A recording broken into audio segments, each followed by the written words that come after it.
e queridos irmãos, amigos ouvintes da Palavra de Deus, a todos quantos estão nos acompanhando pelos canais YouTube, nós louvamos a Deus. Hoje, domingo, dia 26 de maio, dia 26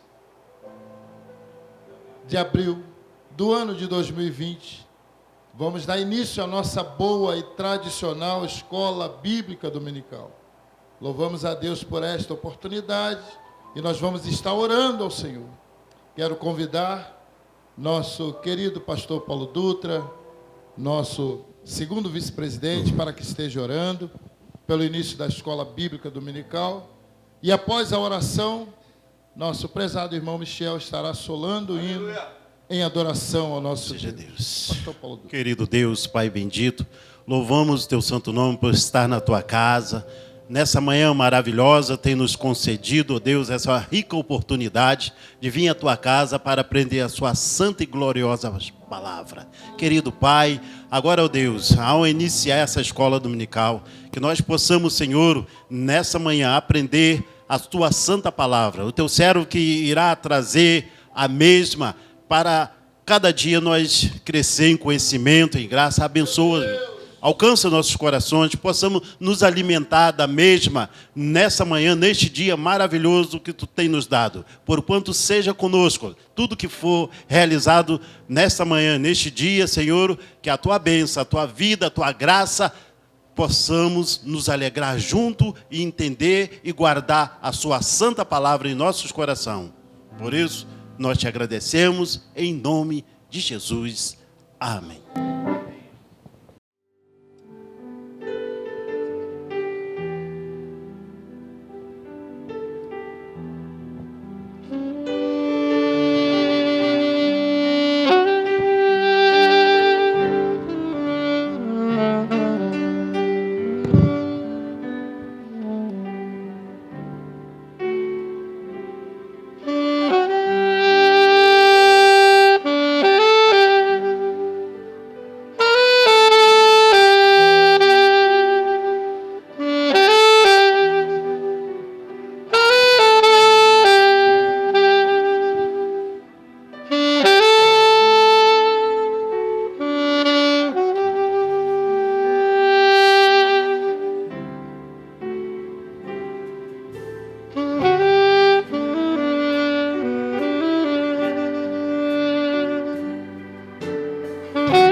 Glória a Jesus.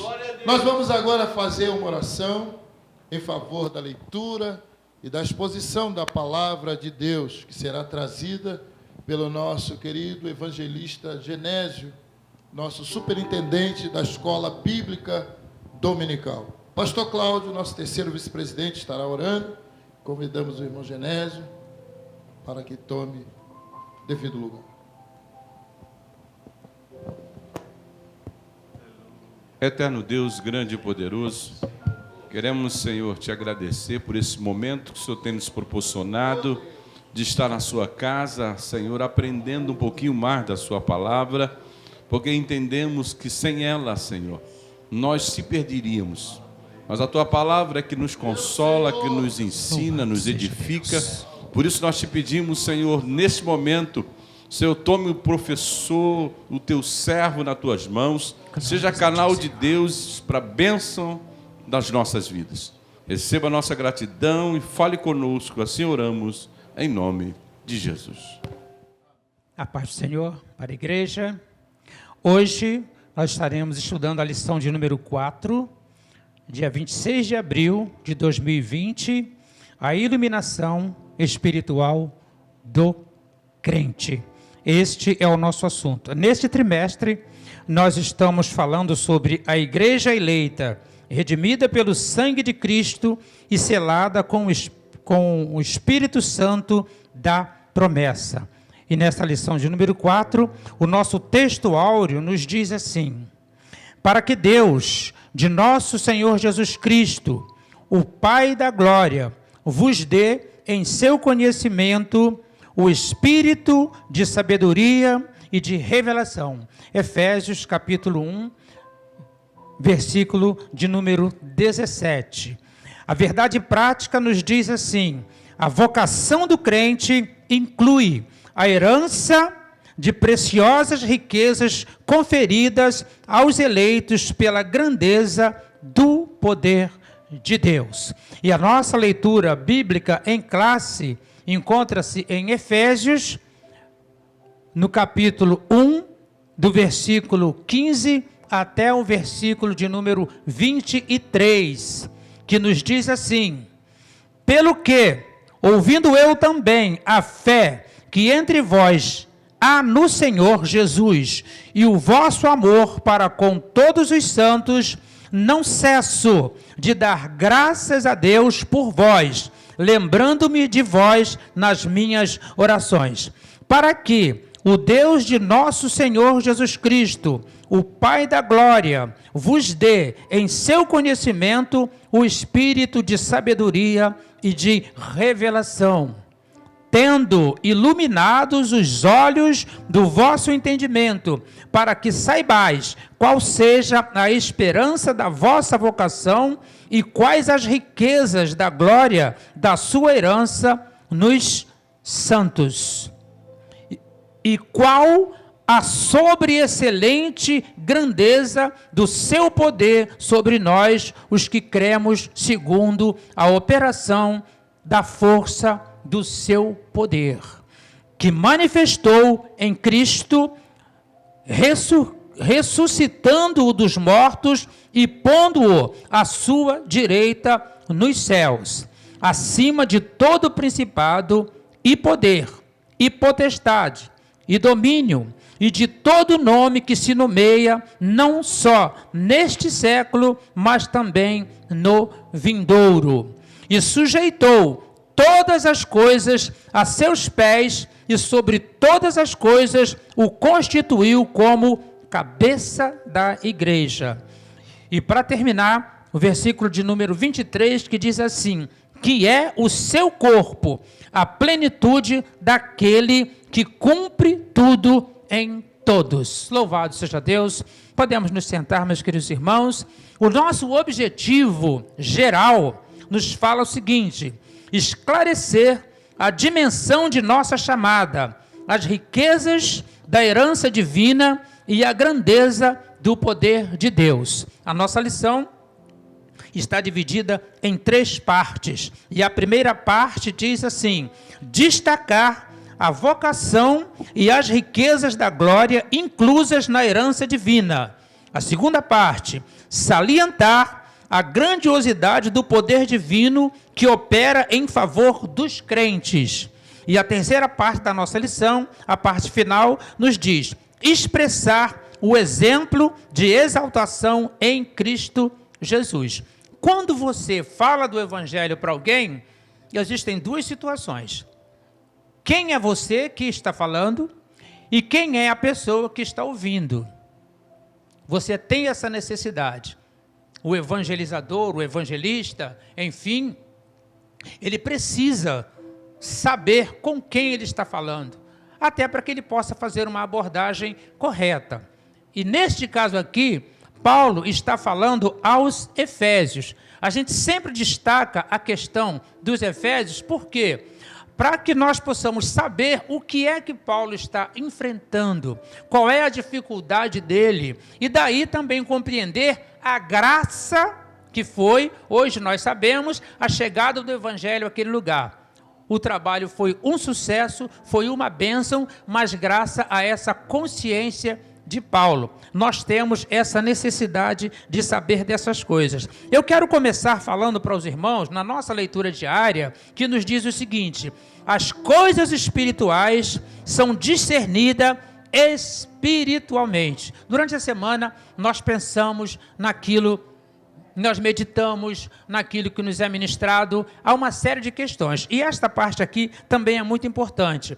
Na terça-feira, o crente tem a promessa de conhecer a Deus face a face. É importante a gente conscientizar as pessoas desta verdade. Na quarta-feira, o poder divino é capaz de transformar o homem.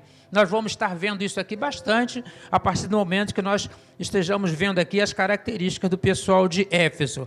A leitura de quinta-feira: o triunfo sobre a morte está assegurada aos salvos. São algumas verdades que é muito importante para a gente meditar sobre ela. A leitura de sexta-feira: a ressurreição de Jesus é a garantia da nossa ressurreição. Você sabia disso? Por isso que é bom aprender aqui pela nossa leitura diária. E a leitura de sábado diz assim: nenhuma potestade do ar pode prevalecer contra a igreja. E é uma pergunta que se faz: potestade é o quê? É isso, é poder, é força, é vontade, é autoridade. E é claro, essa potestade do ar é tudo isso ao contrário. São os nossos adversários. São as coisas que nós temos que enfrentar. Deixe-me chamar a atenção aqui dos irmãos para alguns detalhes que eu gostaria de chamar a atenção para que a nossa aula seja bastante prática. Éfeso é uma cidade de destaque na costa oeste da Ásia Menor. Era rica, estava sob domínio do Império Romano. Olha o que tinha lá: Zeus, Júpiter; Ártemis, que é Diana; Dionísio, que é Baco; Hermes, que é Mercúrio, são figuras mitológicas. Então, naquele lugar, eles acreditavam muito em mitologia. E mitologia é uma lenda, ou seja, uma narrativa de caráter maravilhoso em que um fato histórico se amplifica e se transforma sob o efeito ou da evocação poética da pessoa ou da imaginação popular. É um relato fantástico, é chamado uma quimera. Você não sabe de onde veio aquilo, mas sabe que aquilo é tradicional. O mais velho falou para o mais novo falou para quem nasceu agora, e essa questão dura aí séculos, milênios, e acaba quem vê achando que aquilo é uma verdade. Mas esta é a característica da mitologia. Os efésios criam que a imagem de Ártemis ou de Diana havia caído naquele lugar do templo ali, trazida pelo próprio Zeus ou Júpiter. Isso está lá em Atos 19:35. Os efésios adoravam também a um deus chamado Dionísio, que é o mesmo Baco, que é o deus do vinho, é o deus das festas, deus de bebedeira, deus inclusive da imoralidade. você vai ver que mesmo agora, mesmo hoje, se você for levar o evangelho a um local ou a uma pessoa com essas características, você vai precisar estar bem seguro para poder levar isso adiante. Caso contrário, o seu sucesso fica comprometido. E Paulo está enfrentando esta situação. Outra questão, os efésios, eles gostavam da filosofia. Se você conversar com alguma pessoa que gosta de filosofia, você vai ver como ela é. Ela vai discutir com você, ela vai colocar outras verdades em cima daquilo que você está falando, ela vai criar um se para você, ela vai fazer uma série de situações, porque geralmente quem gosta de filosofia, gosta de conversar, gosta de debater, gosta de discutir. Quem já fez evangelismo e enfrentou alguma pessoa desse jeito, sabe bem do que eu estou falando. Não é uma coisa fácil não. E a questão da metafísica, vamos falar de um Deus absoluto, falar sobre o mundo, falar sobre realidade, falar sobre alma, vai falar das coisas que vai além do físico, e a partir daí então vai falar do conhecimento do ser, a natureza, a realidade, a existência, a essência das coisas. Dentro desse assunto todo, o que você mais vai ter é especulação, é teoria, é achismo, é uma série de coisas, e aí você que for um evangelista nessa situação vai precisar estar bem organizado no seu conhecimento para não se perder e nem deixar que aquela pessoa suplante o seu conhecimento através das suas especulações. E a outra coisa também que eles tinham era a tradição. A tradição é um costume que a gente tem, é de família, é do local, é da cidade, é do país, e a pessoa vive aquela tradição também. Em Éfeso, ele tinha a questão da cultura grega e da cultura romana. Ou seja, a cultura é a influência de tudo aquilo que a pessoa tem.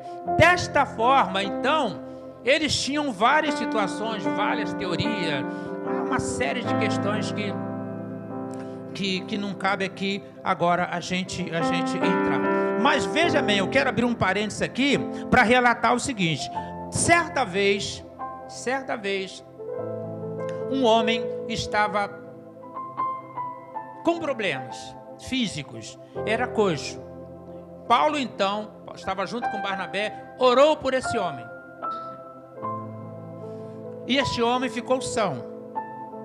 A partir daí, aquelas pessoas que estavam ali em volta, olha a compreensão, entenderam que Barnabé era Júpiter, era o deus grego, é o mesmo Zeus, e entenderam que Paulo, porque ele estava falando, porque ele era o mensageiro, entenderam então que Paulo era Hermes, ou Mercúrio.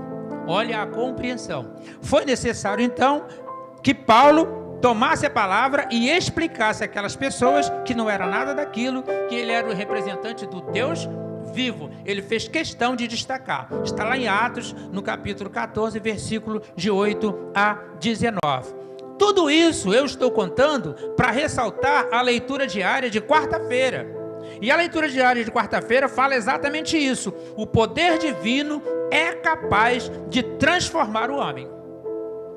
Porque quando eu começo a falar das características de Éfeso, das questões de Éfeso, da crendice, da filosofia, talvez você pense assim, está muito difícil, eu não vou conseguir trabalhar com essas pessoas, eu não vou conseguir levar o evangelho a essas pessoas. Porém, o poder de Deus é maior que todas essas coisas e ele é capaz de vencer toda esta situação. Aqui, 2 Pedro, no capítulo 1, vou ler do versículo 3 até o versículo 7, que é bem claro com relação a isso e ajuda bastante a nossa compreensão. Segunda epístola de Pedro, do apóstolo Pedro, 2 Pedro,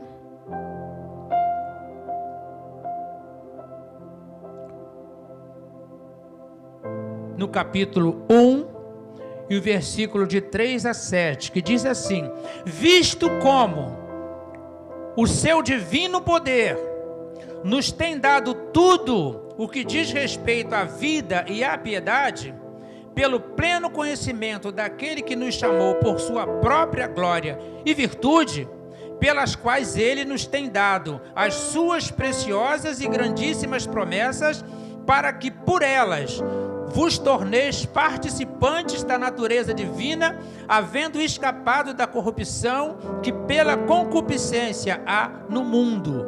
E por isso mesmo vós, empregando toda a diligência, acrescentai à vossa fé a virtude, e a virtude a ciência, e a ciência o domínio próprio, e ao domínio próprio a perseverança, e a perseverança a piedade, e a piedade a fraternidade, e a fraternidade o amor. Apesar da dificuldade, como nós relatamos de Éfeso, quando a palavra de Deus chega, ela chega com essa virtude, fazendo com que aquelas pessoas consigam parar, pensar, meditar no que está fazendo e crer. É por isso que Paulo está tão satisfeito ao saber o que está acontecendo em Éfeso. Ele está preso, mas ele tem notícia e ele está feliz e ele ora pelos irmãos em Éfeso exatamente por causa disso, porque eles estão conseguindo levar adiante o evangelho que Paulo principiou.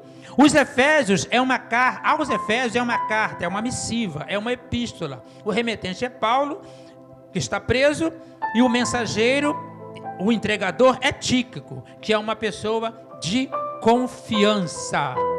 O destinatário é a igreja que está em Éfeso. Quando nós falamos igreja, nós não estamos falando a uma unidade só. É a igreja daquela região. Então esta carta vai ser lida, vai ser explicada, vai ser explanada em toda a região, em todas aquelas igrejas de Éfeso.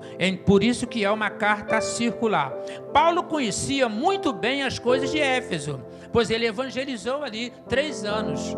Ficou 3 anos evangelizando em Éfeso, lá mais ou menos pelos anos de 53 a 54. A palavra, agora, que Paulo está preso em Roma, a palavra já havia sido ministrada e o Espírito Santo já havia sido revelado. Então o que restava agora?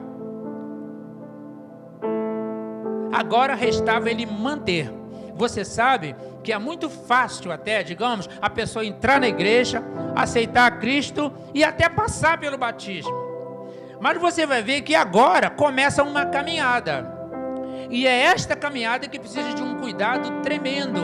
É aí que você vê o bom ministério de uma igreja. É aí que você vê a atenção que o ministério tem com cada membro. Porque se assim não for, se não houver o cuidado, é muito parecido com uma plantinha que você recebe linda e viçosa. Quando você leva para casa, se você não cuida, se você não trata, no dia seguinte ela está murcha. Assim é o novo convertido. Ele chega com todo aquele gás, com todo aquele afã, com toda aquela vontade. Então ele precisa que o ministério tenha carinho, ele precisa que o ministério cuide, trate, tenha paciência, responda. Você, por exemplo, que está na igreja há 15, 10, enfim, 15, 20 anos, tem coisa que para você é lógica, você sabe. Como dizia o pessoal da minha família, com o pé nas costas. Mas para o novo, não. Então você precisa ter paciência para responder, para conversar, para explicar. É por isso que Paulo está lá em Roma, está preso e está pensando em Éfeso e entende que Éfeso precisa de continuar sendo alimentado. É por isso que ele escreve, para dar uma força, para alimentar, para continuar tratando, porque ele sabia que a igreja estava enfrentando uma série de coisas. Por exemplo, imagina agora, olha como precisa de explicação, ele dizendo sobre selo. Como é que você vai entender como selo? No Antigo Testamento, o selo significava a garantia, significava a inviolabilidade. Hoje continua significando, é isso? Inviolabilidade. Você, uma vez selado com as coisas de Cristo, significa que ninguém mais pode mexer, que ninguém tem autoridade para mexer. Nós falamos claramente que o Senhor, quando fecha, ninguém abre, e quando abre, ninguém fecha. O selo segue exatamente essa ideia. A partir do momento que a pessoa aceita a Cristo, o irmão certa vez me perguntou, mas é na hora, Genésio? É na hora. É na hora. Você, uma vez que aceitou a Cristo, ele assume você. Agora ele cuida de você. Agora ele trata de você. Claro, você vai começar a aprender uma série de coisas, mas você já está selado. É imediatamente.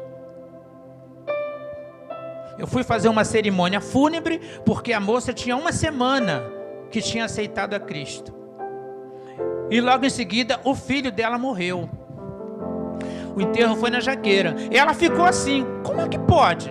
Eu tenho uma semana que estou lá na igreja, os irmãos nem me conhecem, e está todo mundo aqui me abraçando, tratando de mim, cuidando de mim, me confortando. As amigas, os parentes, assim, ó, de boca aberta, surpreso com o que estava acontecendo. Tá, eram funkeiros, era o pessoal de baile, de noitada, ainda tinha o cigarro no bolso, mas aceitou a Cristo, Cristo assumiu imediatamente, e ela ficou surpresa. Isso agora, imagina aqui nessa época de Paulo, como as pessoas ficaram surpresas, e de repente a pessoa é de Diana, aceita a Cristo, Cristo assume, e agora não é de Diana mais. Como é que eles vão aceitar isso, os amigos, os parentes? Não é uma coisa simples não, mas era assim que estava acontecendo lá. E Paulo então fala agora para ele sobre o selo da autenticação de propriedade. Você agora está selado, você agora é de Cristo, você agora é a propriedade do Senhor.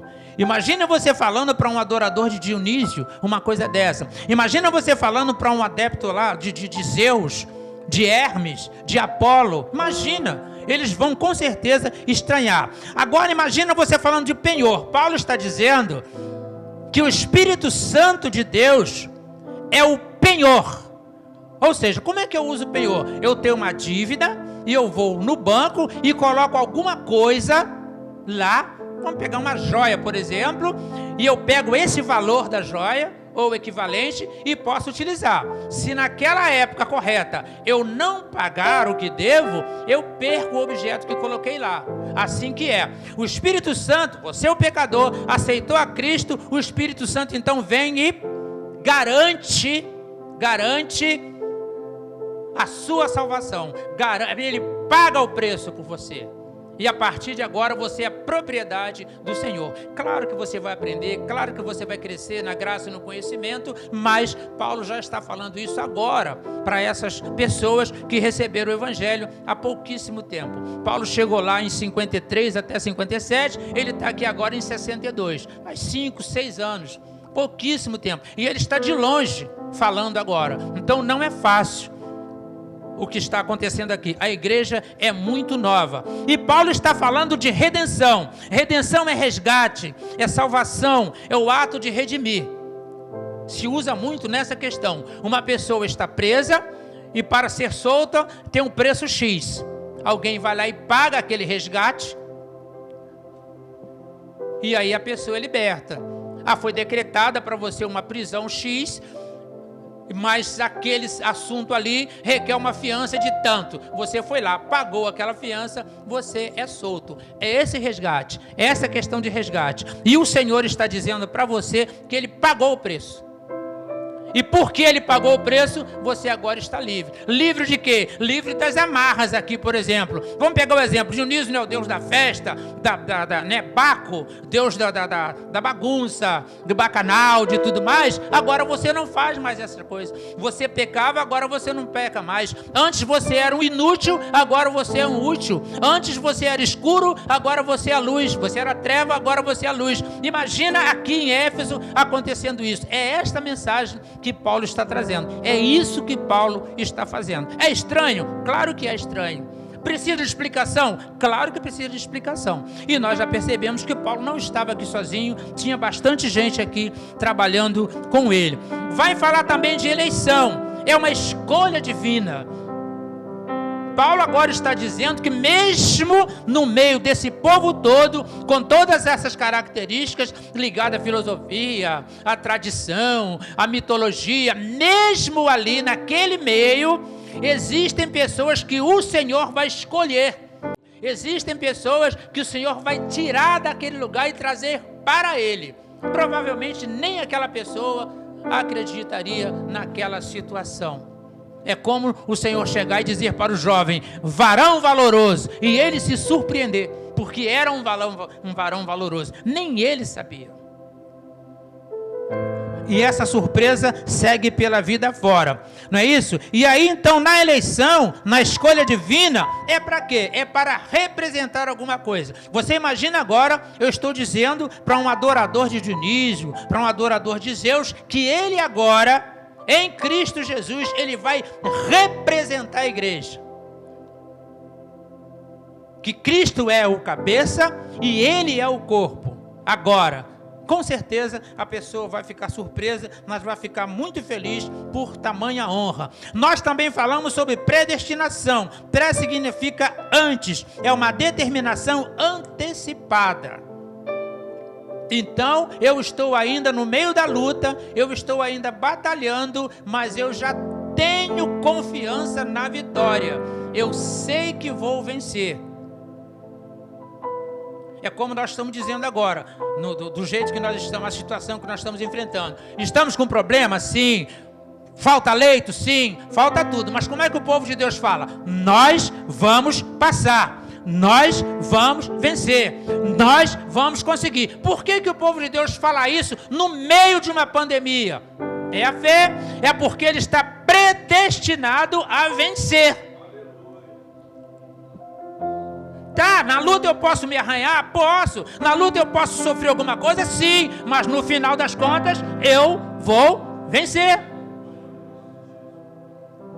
Difícil. No meio da luta é difícil falar isso, mas daqui a uns dias nós vamos estar aqui dando glórias a Deus pela libertação, pela liberdade, pelo livramento de toda essa situação que nós estamos enfrentando. Porque o povo de Deus é assim. No meio da luta, ele sabe que a vitória vem, ainda que demore um pouquinho, mas vem. Por quê? Porque o Senhor tem propósito. Paulo também está falando do propósito do Senhor. É o projeto, é a intenção de fazer alguma coisa. Então o Senhor, quando nos chama, Ele tem um plano para nós. Ele não nos chama à toa. A Bíblia usa a palavra debalde. Ele não nos chama debalde. É sempre para algo. Você, na casa do Senhor, você sempre serve para algo. Pegar um exemplo, olha para o seu corpo e tenta entender. O que você pode cortar? Nada. Tudo é importante, mesmo que parece menos decoroso, mesmo que parece menos importante, mas tudo é importante. Então vamos pensar, mas eu corto a unha. Corta a unha? Não, você apara as unhas, você não corta, você apara, porque ela é importante, tudo é importante. Assim é você na casa do Senhor, Ele é o cabeça. Você é o corpo. Então, tudo o que você tem é importante. Nada do que você tem pode ser cortado. É isso que Paulo está falando para os Efésios. Essa igreja nova, que aí não chega nem a 10 anos, ela está começando. Graças a Deus. Talvez você pare e pense, quantos anos você tem de igreja? Muito mais do que isso, não é? Mas aqui a igreja é bem novinha. Eu quero chamar a atenção dos irmãos sobre a questão dos apologistas aqui. Apologista é aquele que defende o evangelho. Claro, Paulo não estava sozinho. Ele tem Áquila, ele tem Priscila, ele tem Apolo, Timóteo também passou por lá. João também, um pouco depois de Paulo, João vai passar por lá. Só para você ter uma ideia, por exemplo, a primeira carta, existem 7 cartas que foram escritas às igrejas da Ásia. Você já percebeu que a primeira é para Éfeso? É João que está escrevendo a Éfeso. Então, várias pessoas passaram por ali falando do Evangelho. A mensagem é a mesma, as pessoas mudam, mas a mensagem é a mesma. E se você olhar bem, se você pensar um pouquinho, olha só, Paulo está mais ou menos aqui em 60, 62. Se você olhar João está lá em 90, 96. Vamos pegar em números redondos, 30 anos. Números redondos. Nesses 30 anos, quantas coisas aconteceram? E se você for ver o que João está falando, agora já o resultado aqui do trabalho de Paulo e tudo mais, você vai ver que João, que o Senhor está alegre com Éfeso. O que ele tem contra Éfeso é a questão do primeiro amor. Por que eu estou destacando isso aqui? Porque viver sob pressão é complicado. E Éfeso sofre tanta pressão, por isso que eu comecei falando daquela forma, que ele começa a se acomodar na situação. E aqui o Senhor vai dizer em João que ele aborrece a doutrina dos nicolaítas. Como é que era nicolaíta? Nicolaíta era parecido com Balaão. E como é que era Balaão? Balaão misturava as coisas. Balaão era tolerante. Balaão aceitava a mistura, ainda que não fosse uma mistura legal. Então o que estava acontecendo com Éfeso? Eles estavam resistindo a essa corja que ficava rodeando a igreja, tentando entrar. Enfim, se posicionando como amigo, não é nada disso, não é bem assim. Calma, também não precisa ser tão radical. Então tinha que ser forte para isso. Paulo está dando essa força aqui, escrevendo, falando do evangelho. João, um pouco mais depois, vai estar falando a mesma coisa, mas a pressão está aqui. E a igreja tem que ser forte. E o Senhor então vai ter contra ela o quê? Que ela perdeu o primeiro amor. Aquela simplicidade, aquele amor espontâneo, tipo um abraço de uma criança, ele perdeu. Então Éfeso ficou um pouco, um pouco restritiva, mas ainda tinha salvação para ela, correto? Então o que eles tinham que ter? Amor profundo e dedicação a Cristo e a sua palavra. Você vai ver que é para o dia de hoje. O que nós precisamos ter? Amor profundo e dedicação à palavra. Não é ser legalista, não é parecer pregador, não é parecer crente, é ser crente, é ser pregador. Não é ser sensacional não, é ser verdadeiro.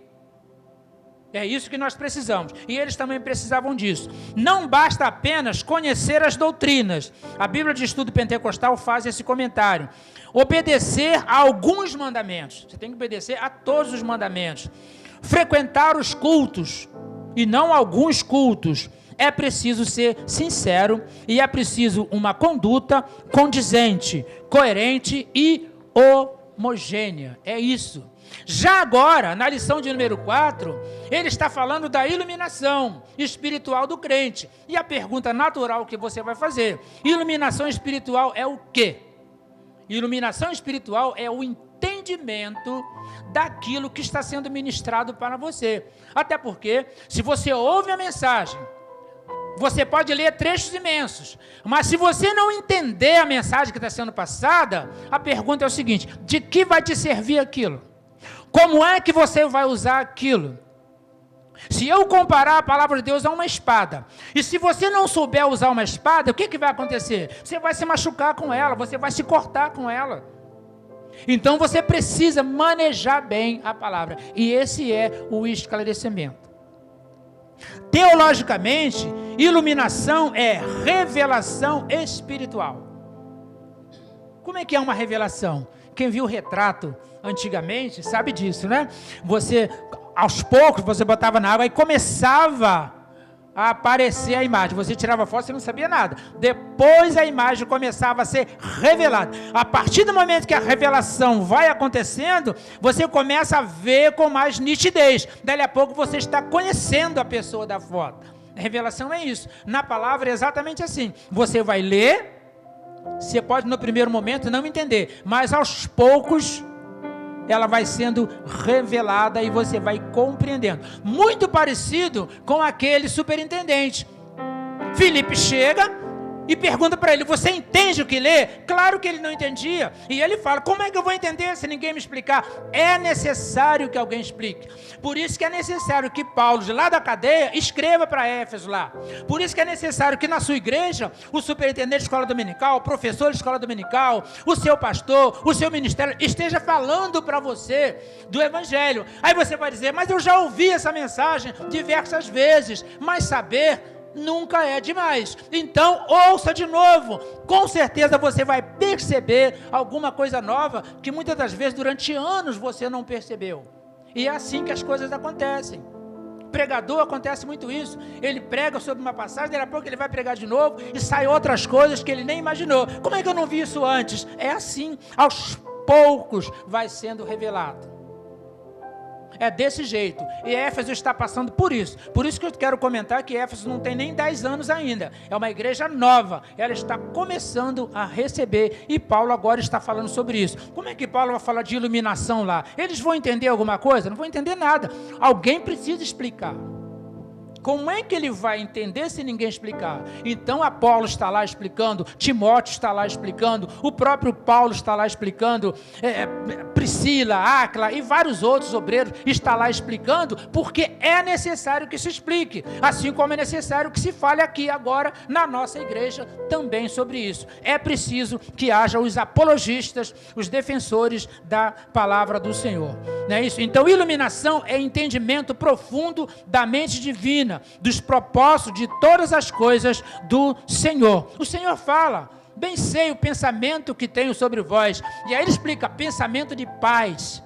Pronto, só aí não precisa nem entrar em mais nenhum assunto. Você já sabe que o Senhor tem sobre você, ou para você, ou com você, pensamento de paz. É isso que Ele quer. Ele quer que você esteja onde Ele estiver. Ele quer que você esteja junto dele. Sabendo disso, e você sabendo que não há comunhão entre luz e treva, você sabe então que precisa estar nos eixos, nos trinques, para poder conseguir estar na presença do Senhor. Então o nosso objetivo geral fala de dimensão. Dimensão é tamanho. E nós temos a necessidade de saber, com relação às coisas do Senhor, a profundidade, o comprimento e a largura. Dimensão é tamanho. Então eu preciso saber. Ora, se eu não conhecer o poder de Deus, eu vou errar. Mas por que eu estou errando? Porque eu não conheço. Já viu uma pessoa entrando numa piscina? Ele não conhece a piscina. Ele vai botando o pé devagarinho. Se ele não achar o fundo, ele não entra. Claro que, como é que eu vou entrar? Com relação à palavra de Deus, você vai ver Ezequiel falando que a pessoa, quando vai nadando, ela vai nadando aos poucos. 1000 côvados. Água pelos artérios. Mais um tanto. Ele vai devagarinho. Dali a pouco, ele está com água por aqui. Mas ele entrou de uma vez? Claro que não. Ele foi devagar, ele foi aprendendo. É isso que Paulo está fazendo aqui. Em doses homeopáticas, ele vai mostrando, ele vai falando. Logo em seguida, ele vai falar sobre a chamada. Chamada é o chamamento, é a vocação. Você vai numa festa, se não for chamado, sem convite, você não vai. Vai ser difícil. Você vai passar vergonha. Não é assim. E nas coisas do Senhor? Ele chama. Ele chama. Esta é a vocação. O nosso objetivo geral está falando sobre isso. E está falando de riqueza. Quando nós falamos de riqueza, nós temos o hábito de pensar em dinheiro, ouro, bens, posses. Mas quando você fala de riqueza espiritual, aí é diferente. Você está falando de conforto, você está falando de paz de espírito. Mas vamos pegar um exemplo de uma alimentação. Então é isso que está falando com relação à riqueza. Riqueza é a graça, é o favor. Vê se não é uma riqueza para você saber que no seu projeto de vida Deus está contigo. Saber que na sua família Deus está contigo. Saber que em tudo aquilo que você faz Deus está contigo. Você vai dizer, é bênção pura. É vitória na certa. Vale mais que dinheiro. É disso que nós estamos falando. Paulo então está falando aqui das riquezas espirituais. E a herança é a aquisição de sucessão, de patrimônio, de bens, de direitos, não é isso? O nosso ponto central da nossa lição fala sobre isso. E nos diz o seguinte, no nosso ponto central: a herança de preciosas riquezas espirituais conferidas aos eleitos faz parte da vocação do crente, faz parte da chamada. Na chamada, você já tem direito à herança. Imagina você saber que vai herdar algo que vai te fazer bem, algo que vai te deixar tranquilo, algo que vai te deixar satisfeito. Vê, eu não estou falando o nome do que é, não. Eu estou dizendo que é algo que vai te transportar para você essas características. Você já deseja, independente de saber o que é. Porque vai te dar o conforto, vai te fazer bem. É quando nós fazemos um pedido, nós fazemos isso. Senhor, que seja da sua vontade. Porque se for da vontade do Senhor, é vitória na certa. É é maravilha na certa. Um exemplo disso o próprio Cristo nos dá. Ele diz: Pai, se for possível, afasta de mim esse cálice sem que eu beba. Isso foi o que ele disse. Logo em seguida ele pensa: todavia, seja feita a sua vontade. Por quê? Se for feita a vontade do Pai, é vitória na certa. E nós podemos usar isso para nossa edificação, para nossa alegria, vamos dizer assim. Deixa eu dar um pulo aqui e contar sobre o que esta lição está falando. As bênçãos espirituais recebidas, que Paulo destaca na lição, é a eleição, a predestinação, a filiação e o dom do Espírito Santo. Os irmãos sabem, na primeira aula nós falamos sobre isso. Apolo, um grande homem de Deus, pregava e era uma bênção, ensinava, exortava, era uma maravilha. Mas ele ainda não tinha o batismo no Espírito Santo, não tinha ainda. Áquila e Priscila, sabendo daquilo, encaminha ele chega até Paulo, e Paulo impõe as mãos, e ele então é batizado. Ele era bom? Sim. Podia ser melhor? Sim. E é muito bom quando uma pessoa boa e sábia aceita a sabedoria. E ele então teve isso. Então a eleição, a predestinação, a filiação e o dom do Espírito Santo são assuntos da nossa lição. Eu estou vindo direto aqui para a gente poder ganhar tempo. O motivo da oração de Paulo pelos salvos, ele orou para que os salvos pudessem entender a sobreexcelente grandeza do poder de Deus. Quando você sabe que o seu Deus é grande, quando você sabe que o seu Deus é poderoso, quando você sabe que o seu Deus é maior, você vai para a luta muito mais confiante. Não é com abuso, é com confiança, com todas as prudências necessárias, mas sabendo que o teu Deus vai te levar à vitória, vai te dar estratégia, vai te dar maneira, e no tempo certo a vitória vai chegar. É uma questão de confiança. Isso é fé. Fé é confiança. Eu creio no meu Deus, ainda que eu esteja, como Jeremias, atolado no poço até o pescoço. Você sabe que uma pessoa atolada até o pescoço não tem como sair. Não tem. Então ele sabia que ele sozinho não sairia dali. Como é que o Senhor age? Ele esperava que aquele homem, não estava escrito em lugar nenhum que aquele homem viria para fazer aquilo, mas é o Senhor. É como o irmão contou agora há pouco. Como que Elias podia imaginar que um corvo ia trazer para ele carne no bico? Como? Nunca. Humanamente ele nunca ia imaginar isso. Mas quando eu sei que o meu Deus é poderoso, aí eu acredito nessas coisas. Não sei como vai ser, mas eu sei que vai ser, porque o meu Deus, ele é maior. E é isso que Paulo está falando aqui. E tem alguns exemplos irrefutáveis que Paulo apresenta acerca da força e do poder de Deus. Paulo apresenta 3 exemplos irrefutáveis da força desse poder. O primeiro, a ressurreição de Cristo. Você vai discutir isso um dia e mais 3 meses. E não vai conseguir compreender com o nosso raciocínio humano a questão da ressurreição de Cristo. Vai ser difícil para qualquer um tentar entender. Segundo, a sua ascensão à direita de Deus nos céus. Você sabe que estar à direita é um local de honra. Estar à direita.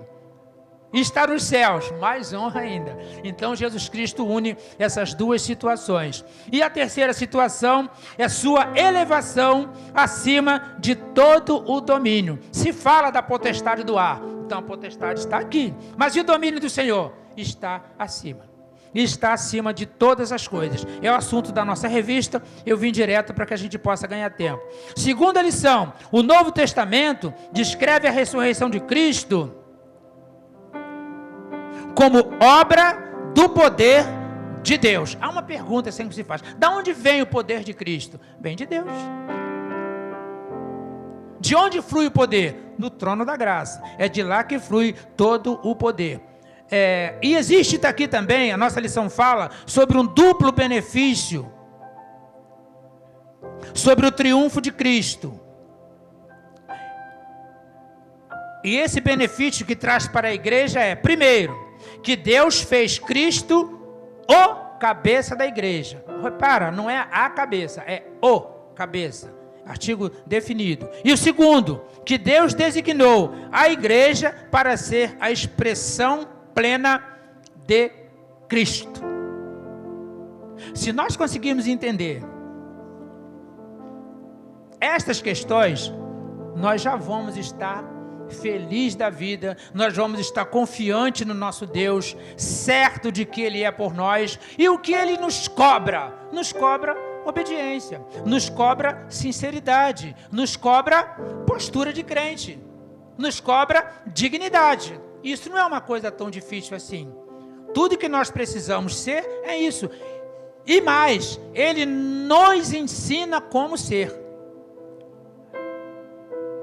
E para concluir aqui a nossa lição, nós seremos iluminados espiritualmente quando compreendermos essa mensagem. Então, se nessa lição você compreender essa mensagem, se nessa lição você entender que precisa ler a palavra, que precisa participar dos cultos, que precisa ser sincero, que precisa ser coerente com o voto que você fez, você vai ver que já é um passo à frente.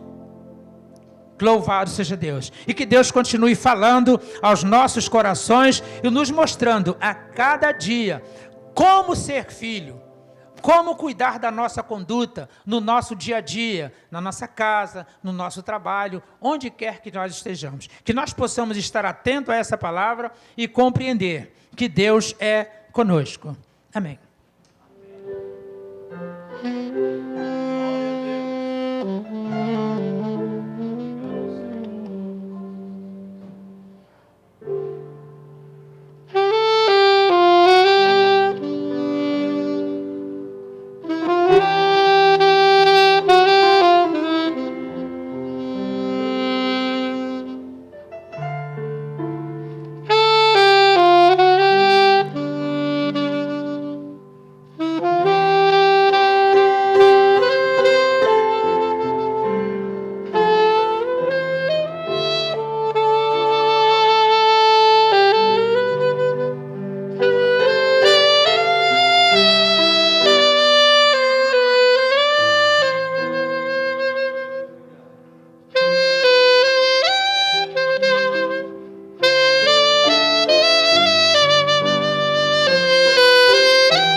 Glória a Deus, Deus de aliança, Deus de promessa.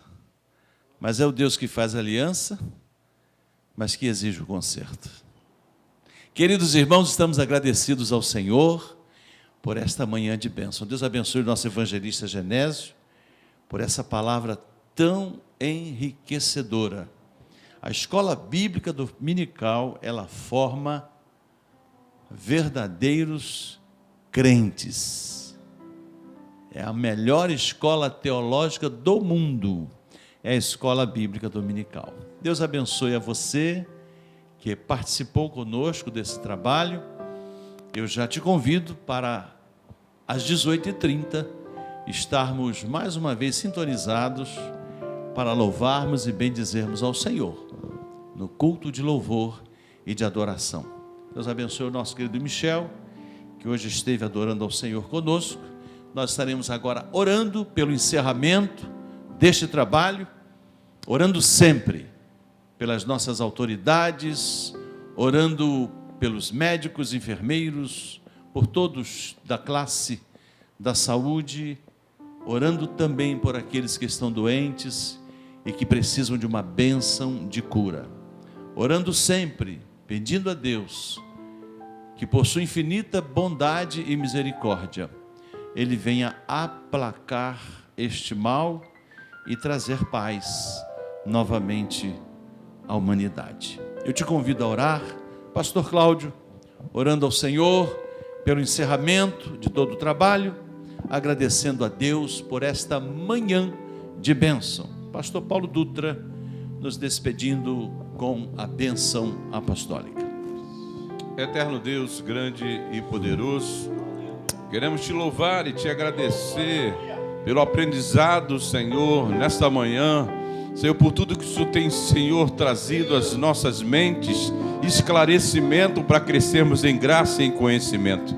Entendemos, Senhor, que não há autoridade maior do que a sua, e que somos privilegiados, Senhor, por ter nos elegido, nos escolhido, nos predestinado, Senhor, a sermos, Senhor, representantes do Senhor aqui nesta terra, reconhecendo, Senhor, que precisamos a cada dia mais ser, Senhor, meu Deus, Senhor, obediente à Tua palavra, que tem promessa sobre as nossas vidas. Senhor, por isso, Senhor, nesta manhã, te entregando desde já também as autoridades, como já foi o Teu servo dito aqui. Toma, Senhor, meu Deus, Senhor, aquele que está comandando a nação, o presidente da república e todos aqueles ministros que estão em volta dele. Meu Deus, Senhor, nós sabemos como é difícil, Senhor, meu Deus, Senhor, Senhor, ministrar essa grande nação, mas feliz a nação, como diz a palavra, cujo Deus é o Senhor. Estamos entregando a Ele toda a nação e todo o ministério e todos aqueles que trabalham em prol, Senhor, meu Deus, de ter um sossego na cidade. Meu Deus, Senhor, Tu vem abençoar a cada um, Senhor, dando sabedoria dos altos céus. Meu Deus, já te agradecemos porque somos ricos em bênçãos espirituais, Senhor. Meu Deus, Senhor, porque mais do que, Senhor, uma conta bancária, é ter, Senhor, o Espírito Santo de Deus consolando as nossas vidas. Por isso, Senhor, neste momento, como já foi dito, nós cremos, Senhor, em Deus mudando a história, virando o cativeiro, transformando o caos em bonância. Ainda, Senhor, que se levantou, Senhor, essas adversidades sobre as nossas vidas, cremos que a última palavra sempre será do Senhor. Isso vai passar e vai nos dar experiência que a última palavra sempre será do Senhor. Eu creio, Senhor, nas Tuas promessas e naquilo que o Senhor tem, Senhor, falado no Senhor nesta manhã. Senhor, por isso nós damos uma ordem no poder do nome do Senhor Jesus. Todo o inferno, toda a potestade dos ares, Senhor, toda força que se opõe a tentar destruir a igreja de avançar, na autoridade do nome do Senhor, seja frustrados agora.